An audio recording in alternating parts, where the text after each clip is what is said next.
दोस्तों, हम लोगों को हमेशा लगता है कि पुण्य कर्म करने वालों को स्वर्ग की प्राप्ति होती है तथा पापी, नीच, क्रूर लोगों को नरक में जाना पड़ता है। लेकिन आप गलत हैं। इस कथा के माध्यम से हम आपको बताएंगे कि स्वर्ग में जाने का असली हकदार कौन है और वह कौन से कर्म हैं जिससे आपके सारे कष्ट और पाप समाप्त हो जाते हैं। तो आइए दोस्तों, जानते हैं इस पवित्र कथा के माध्यम से। दोस्तों, एक बार धरती लोक पर 4 व्यक्तियों की मृत्यु एक ही साथ हुई थी। वे सभी लोग विचारों में अलग अलग और अलग अलग प्रदेश के रहने वाले थे। केवल संयोग से ही उन चारों का अंत एक ही समय हो गया था। एक ही समय पर यम के दूत उन चारों को लेने के लिए आए थे। मरने वालों में एक तो किसी प्रदेश का राजा था, दूसरा बड़ा व्यापारी था, तीसरा एक पूजा पाठ करने वाला पंडित ब्राह्मण था, चौथा गरीब मजदूर था जो दिन भर मेहनत करके अपने परिवार का पालन पोषण करता था। चारों की आत्माओं को लेकर यमदूत मृत्यु के देवता धर्मराज की सभा में आकाश मार्ग से लेकर चारों आत्माओं को जा रहे थे। जब यमदूत उन चारों आत्माओं को लेकर यमराज के सभा में पहुँचे तो उनके सम्मुख जाकर खड़े हो गए और वे चारों सोच रहे थे कि कौन स्वर्ग में जाएगा और कौन नरक में जाएगा। यमराज अपने आसन पर विराजमान नहीं हुए थे। उससे पहले ही चारों आपस में बातचीत करते हुए स्वयं को ही स्वर्ग का मिलना चाहिए यह कहने लगे। सबसे पहले राजा कहने लगा, देखो, मुझे तो धर्मराज पक्का स्वर्ग में ही भेज देंगे, क्योंकि मैं एक विश्व का विख्यात राजा हूँ और मैंने अनेक सद्कर्मों से धरती लोक पर अपना खूब नाम कमाया है। चारों तरफ लोग मेरे अच्छे कर्मों की चर्चा करते हैं। कभी कभी कोई मेरे द्वार से खाली हाथ नहीं गया है। जो भी आया मैंने उसे इतना धन दिया कि वह जीवन भर मेरा नाम नहीं भूल पाया है। हर तरफ मेरे नाम का यश गान हो रहा है। मेरे द्वारा लुटाए गए दान से लाखों लोगों को खाने को अन्न मिलता है और रहने को आसरा मिलता है। इसीलिए मेरे कर्मों को देखते हुए धर्मराज मुझे पक्का ही स्वर्ग में भेजेंगे। दोस्तों, राजा की बात सुनकर वह धनी व्यापारी कहने लगा, हे भाई, मैंने तो पृथ्वी लोक में रहकर खूब धन कमाया और उस धन से मैंने लाखों लोगों की सहायता की है। मैंने अपनी कमाई का 11वां हिस्सा सदैव दीन दुखियों की सहायता में उपयोग की है। मेरे शुभ कर्मों को देखते हुए धर्मराज मुझे ही स्वर्ग में भेजेंगे और यह बात मैं पहले से ही जानता हूँ। व्यापारी की बात सुनते ही पंडित जी कहने लगे, अरे भाई, क्यों फिजूल की बातें कर रहे हो? स्वर्ग में जाना कोई आसान काम नहीं है। स्वर्ग में जाने के लिए दान के साथ साथ पूजा पाठ करना पड़ता है। इसीलिए स्वर्ग में प्रस्थान तो मैं ही करूँगा, क्योंकि मैंने भगवान का खूब पूजा पाठ किया है। पूरा जीवन मेरा पूजा आराधना में बीता है। मेरे शुभ कर्मों के कारण मेरे लिए ही धर्मराज स्वर्ग का दरवाज़ा खोलेंगे। यह बात मैं अच्छी तरह से जानता हूँ।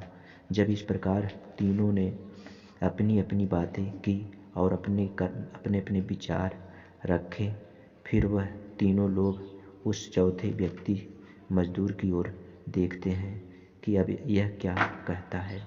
क्या इसने भी कोई अच्छा काम किया है या नहीं, या फिर इसका पूरा जीवन मजदूरी करते हुए दूसरों के अधीन रहकर ही बीता है। दूर उन सबकी बातों को चुपचाप नीचे नज़र झुकाए खड़ा सुनता रहा और वे तीनों बड़े गर्व से अपनी प्रशंसा में झूठे थे। तभी धर्मराज अपने साथी चित्रगुप्त के साथ दरबार में हाजिर होते हैं। चित्रगुप्त के हाथों में एक मोटी सी किताब थी। जिसमें समस्त प्राणियों के कर्मों का लेखा जोखा लिखा था। धर्मराज अपने आसन पर विराजमान होते हैं। उसके बाद चित्रगुप्त ने राजा को अपनी पास बुलाया और उससे पूछने लगे कि तुम बताओ, तुम तो धरती पर बड़े ही विख्यात राजा थे। तुमने अपने जीवन में कौन कौन से शुभ कर्म किए हैं तथा कितने लोगों को दुख दिया है, कितने लोगों को का भला किया है। मैं अपनी पुस्तक में देखकर यह फैसला करूँगा आप स्वर्ग में जाने के अधिकारी हैं या नहीं। तब बड़े गर्व के साथ राजा अपने कर्मों को बताता है। और भगवान, मैं एक बहुत बड़े राज्य का स्वामी था। मेरा राज्य बड़ा ही समृद्ध और खुशहाल था। मेरे राज्य में दिनहीन गरीब लोग बहुत ही कम थे।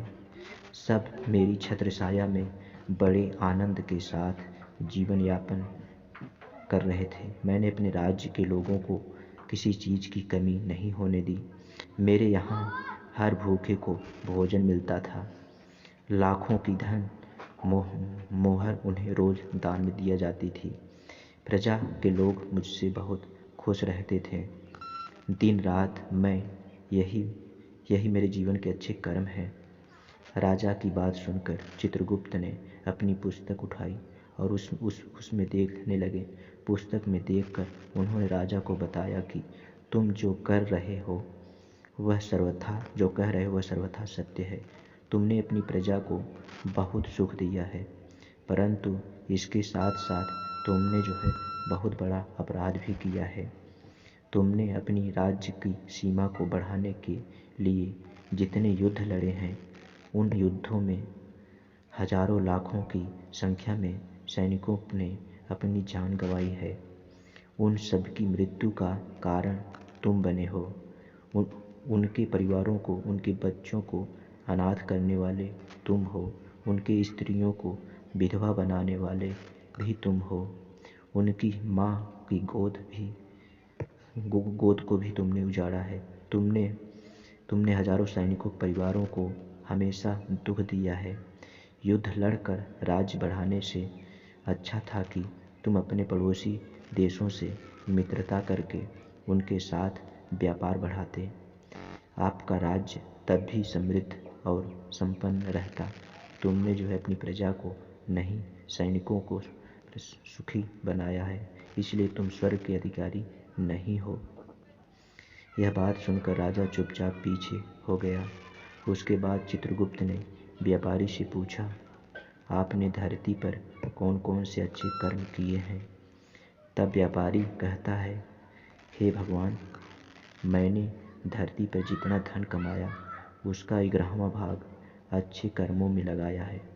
लाखों लोगों को भोजन कराया है, कई आश्रम को दान दिया है और बेघर लोगों को अपने धन से भर दिया है और कई शहरों में मंदिरों का निर्माण कराया है। कई जगह पर धर्मशालाएं बनाई है। प्रत्येक तीर्थ में भंडारे करवाए हैं। यही मेरे जीवन के अच्छे कर्म हैं। व्यापारी की बात सुनने के बाद चित्रगुप्त ने अपनी पुस्तक खोली, जिसमें उसके जीवन के सारे अच्छे बुरे कर्म लिखे हुए थे। चित्रगुप्त ने बताया कि देखो, तुम जो कहते हो वह सत्य है। तुमने धरती पर खूब दान धर्म किया है, पर तुम्हारा पाप यह है कि तुमने धरती पर जो दान धर्म किया है वह तुमने उस पैसे से किया है जिसको कमाने के लिए तुमने बहुत झूठ बोला है। तुमने बहुत ठगी की है, कई चीज़ों में मिलावट करके बेचा है, नकली चीज़ों को असली के दाम में बेचा है, कितने व्यापारियों को रास्ते से हटाया है।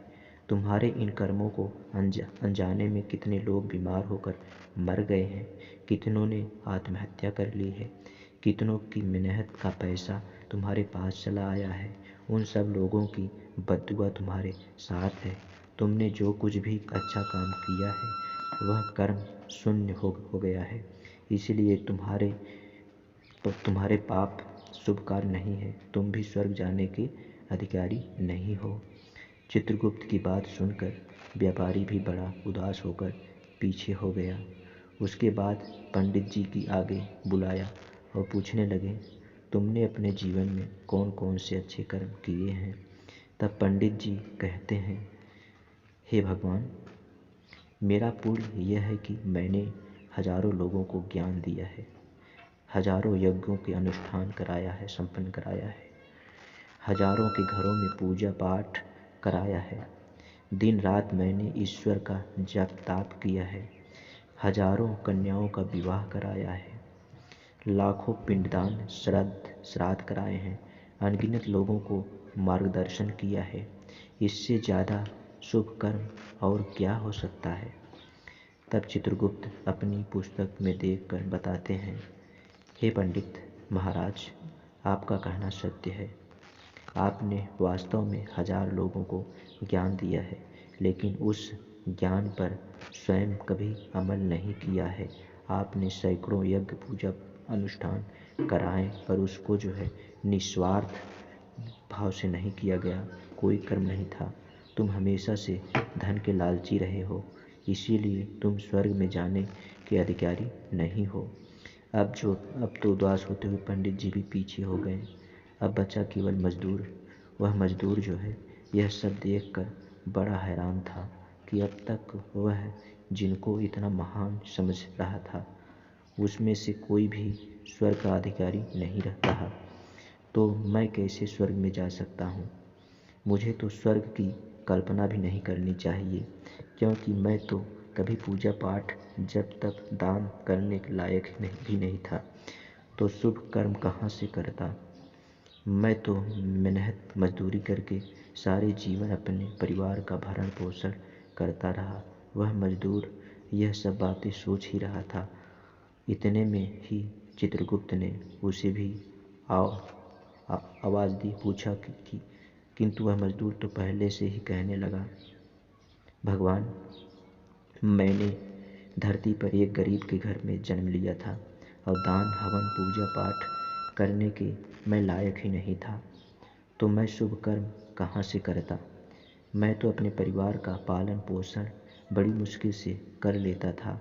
मैं जानता हूँ भगवान कि मैं स्वर्ग जाने का अधिकारी नहीं हूँ। मैंने धरती पर भी नर्क भोगा है और आगे भी नर्क ही में ही जाने का हैसियत है। किंतु हे प्रभु, यहाँ पर भी मेरी एक इच्छा है। मैं स्वर्ग में तो नहीं जा पाऊँगा, लेकिन मैं एक बार स्वर्ग को अपनी आँखों को झपका कर देखना चाहता हूँ। इससे अधिक मेरी कोई इच्छा नहीं है, क्योंकि मैंने ऐसा कोई कर्म नहीं किया है जो कुछ देर के लिए ही मुझे स्वर्ग में पहुँचा दे। मजदूरी के बाद लोगों की सेवा के लिए मेरे पास समय ही नहीं बचा था। बचा हुआ समय मैं अपने बूढ़े माँ बाप की सेवा में लगा देता था। उनके लिए उन्हें खिलाता पिलाता, उनके वस्त्र बदलता, यही मेरी दिनचर्या थी। मुझे तो मंदिर में जाने का भी अवसर नहीं मिलता था। मजदूर की बात सुनकर चित्रगुप्त ने अपनी पुस्तक में देखकर पूछा, हे मानव, तुम ध्यान से में से सोच कर बताओ कि तुमने कभी तो कोई शुभ कर्म किया होगा। तब मजदूर अपने पूरे जीवन में कर्म किया मजदूर अपने पूरे जीवन घटनाओं को जो है याद करता है। उसके याद आता है कि एक बार उसे बहुत तेज भूख लगी थी। वह रोटी के लिए खाने ही बैठा था कि इतने में जो है वहाँ एक बहुत ही कमज़ोर बीमार जो है कुत्ता टहलता हुआ आ गया, जो ठीक से चल भी नहीं पाता था। वह आकर मेरे समीप बैठ गया और मेरी रोटी की ओर गौर से देखने लगा। मैं समझ गया कि वह कुत्ता बहुत भूखा है।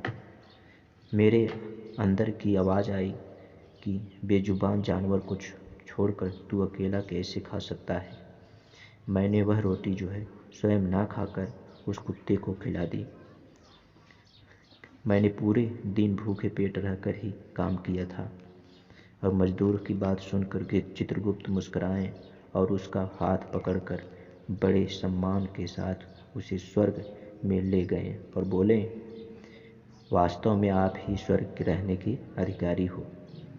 प्राणी या यहाँ पर दया दिखाना ही सबसे बड़ा शुभ कर्म है। मनु जो भी कर्म निस्वार्थ भाव से करता है, वास्तव में उसका ही उसे सबसे बड़ा पुण्य मिलता है। निस्वार्थ भाव से किया गया जन कल्याण के लिए छोटे से छोटा भी आपके सैकड़ों पापों को नष्ट कर देता है। लोगों से लालच, मोह और स्वार्थ से वशीभूत होकर किया गया शुभ कर्म भी फलदायी नहीं होता है। इसीलिए ध्यान रहे, जीवन में अच्छे कर्म अच्छी भावना के साथ करना चाहिए। ये ऐसा नहीं होना चाहिए कि आपने किसी से धन छीन कर या चुरा कर कर्म में लगा दिया तो वह धन आपको कभी नर्क होगा। उसी धन को दान पुण्य में जाने से नहीं उभर सकता है। दोस्तों, स्वर्ग में वही व्यक्ति जाता है जिसने निष्काम निस्वार्थ भाव से प्राणियों की सेवा की हो, जीव जंतुओं की सेवा की हो, भूखे को खाना खिलाया हो, और जो है जिसमें दया है, निस्वार्थ भाव से कर्म करता है, वही स्वर्ग का अधिकारी होता है। इसलिए इस कहानी से आपको क्या शिक्षा मिलती है, कमेंट में लिखें। इस कहानी से आपको क्या सीखना चाहिए, यह कमेंट में लिखें। आपका कथा वैसे अच्छी लगी हो तो वीडियो को लाइक करें, चैनल को सब्सक्राइब करना ना भूलें। बस आज यहीं तक। जय हिंद दोस्तों।